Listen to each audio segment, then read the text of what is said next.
All right, guys, time to wrap it up. Time to wrap up our look at the offense. We're going to look at the final position of need for the 2020 Seattle Seahawks as of right now, and that is right tackle.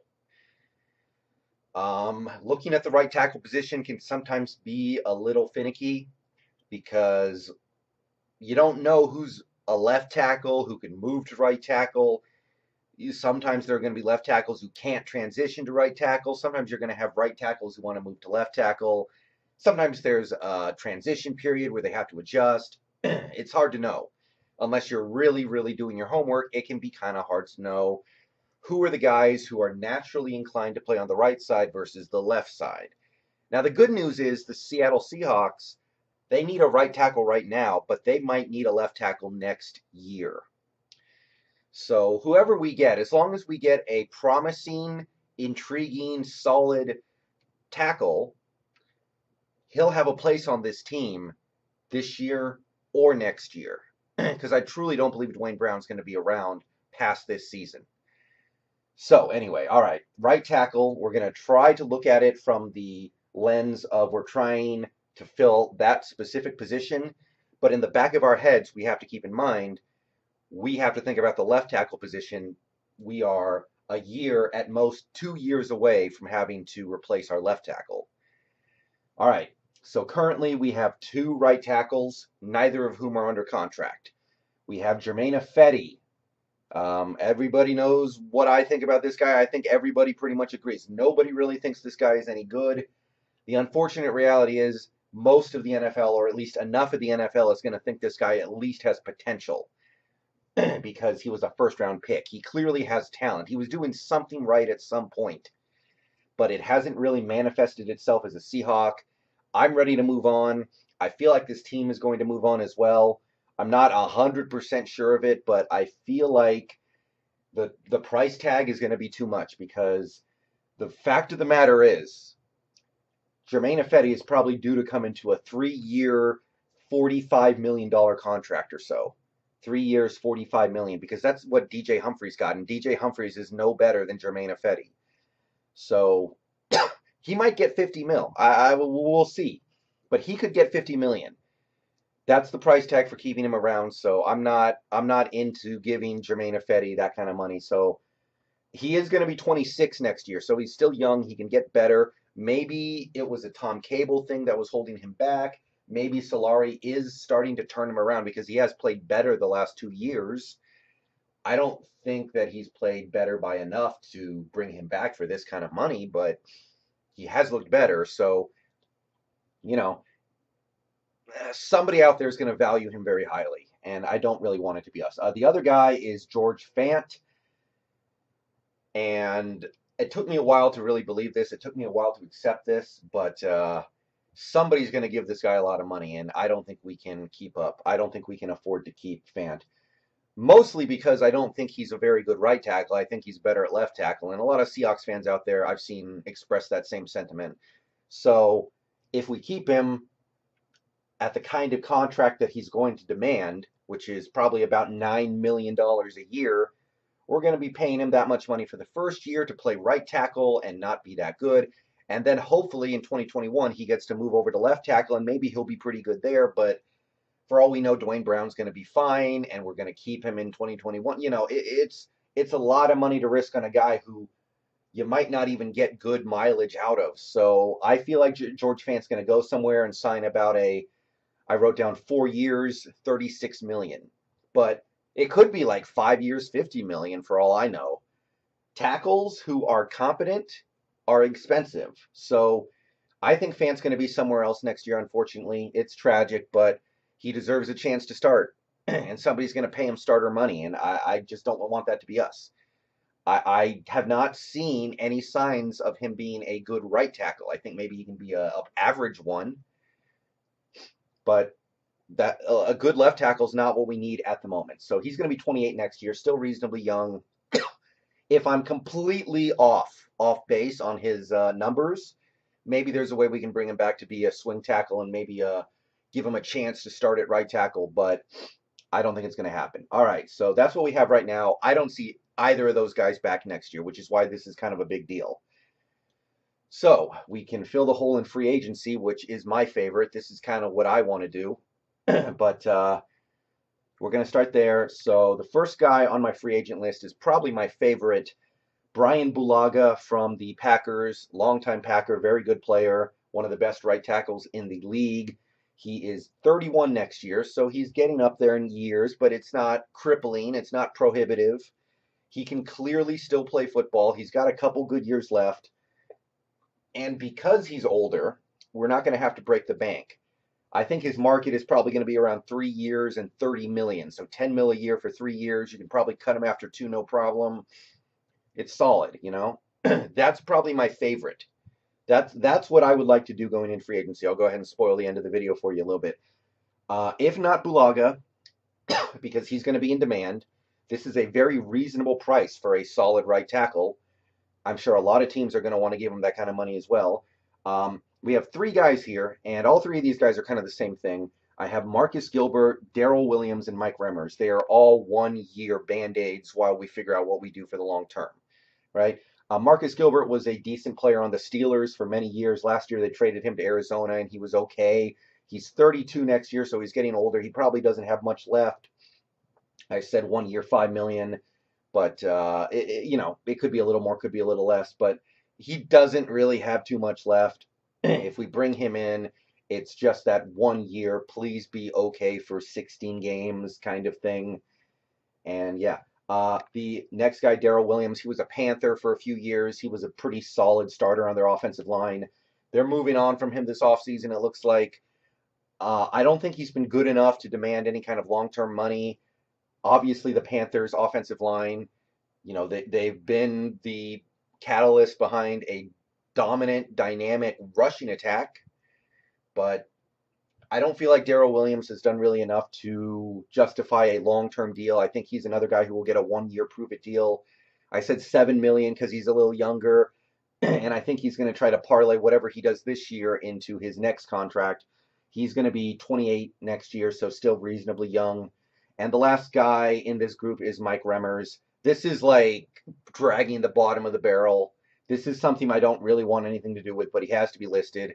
I mean, Mike Remmers hasn't really been good for a few years. He was on that Panthers team that made the Super Bowl along with Daryl Williams, and Mike Remmers was the guy who kept getting killed by Von Miller over and over, and he's not a very good player. I think he was on the Giants last year, and he wasn't any good there either. He would be cheap. I wrote down 1 year, $2.5 million. I think it would probably be around there. He just doesn't have much left. He's 31, so it's not like it's an age thing. It's just I don't think he's that good. But that's the last Band-Aid option. And the final name in free agency, and this is the big one, guys. This is the crown jewel. This is the Ferrari. 6 years, $90 million is the market for Jack Conklin of the Tennessee Titans. Yeah, this is... I don't know if there's such a thing as a franchise right tackle, but Jack Conklin, you're bringing him in to be your franchise right tackle, basically, right? You're committing $90 million to an offensive line position that most people would agree is not even one of the 2 most important positions on the line. But Jack Conklin is reasonably young. He's going to be 27 when the season starts next year. He's had a good track record in Tennessee. He's done some good stuff run blocking and pass blocking. He's just a solid all-around tackle who is hitting the market in the prime of his athletic career. And if we want him, we are going to have to break the bank. And my feeling is that for a long time, this is what I wanted. I wanted Jack Conklin to come to Seattle this offseason. But when I saw how high his market was going to be, I kind of blinked. And I don't know if you guys feel the same way, but when I saw those numbers, I was like, ugh. But he has to be listed because if we got Jack Conklin, we would not have to worry about the right tackle position for a long time. And maybe, I don't know, somebody who knows Jack Conklin better than me would have to tell me this. Maybe he can be the future left tackle when Dwayne Brown moves on. Because when Dwayne Brown moves on, Conklin's still going to have several years left on his deal. So if that's the case, then we really need to look at this. But that's what I see for free agency. We have the Ferrari, we have the really solid BMW, and then we have 3 Miatas, I guess. So I I really like Bulaga. That's my favorite option. I'll tell you that right now. I like that better than anything we could do in the draft, but you can mix and match this a few different ways. So let's look at the draft here. Now, again, some of these guys, they played left tackle in college. They probably project to be left tackles in the pros. Some of them are going to be able to handle the transition for a little bit. Some of them aren't. Like, and Andre Dillard. Andre Dillard, they tried to move him from right tackle to left tackle this year for the Eagles when I think Jason Peters got hurt, and he couldn't handle it. And he was very public about the fact before he even got to play that he didn't think he would be able to handle it. So I don't know. I don't know. We're not going to know about some of these guys until they find out. But these are 8 guys who caught my eye when I was looking over potential tackles in this draft. So Austin Jackson from USC, 6'6", 305, so not overly big. That's one thing that I'm really interested to see, because one of the reasons why we drafted Jermaine Ifedi in 2016, and one of the things that I think Tom Cable valued, he wanted a big, big chunky road grader type of right tackle. He wanted a physical specimen, somebody who was heavy. I don't know if that's what Solari wants. I don't know if Solari wants somebody like an Ifedi. I don't know if he wants somebody a little smaller and leaner and quicker. Austin Jackson, clearly a little bit on the leaner side. 5'4", 40 time, which is not great, but he had a good career at USC. I think he did well at the Combine and the Senior Bowl. So Austin Jackson, of the offensive tackles we can get, he's probably the best one, because there are other really good tackles in this draft, like a Becton.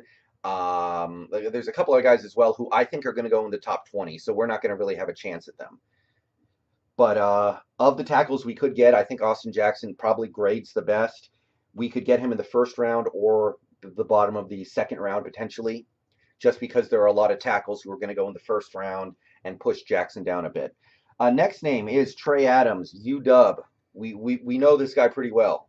I've seen this guy play a lot of football, and he did not impress at the Combine, so I think his draft stock has officially fallen to where he's going to be a second or third round pick. There's no more first round. And I remember a couple years ago, they thought he was going to be a top 5 pick. So obviously things went bad. But I still feel like there's a lot of potential here. This guy is 6'7" and 335 pounds, so he's big. He's not slow. He runs a 5'3", 240.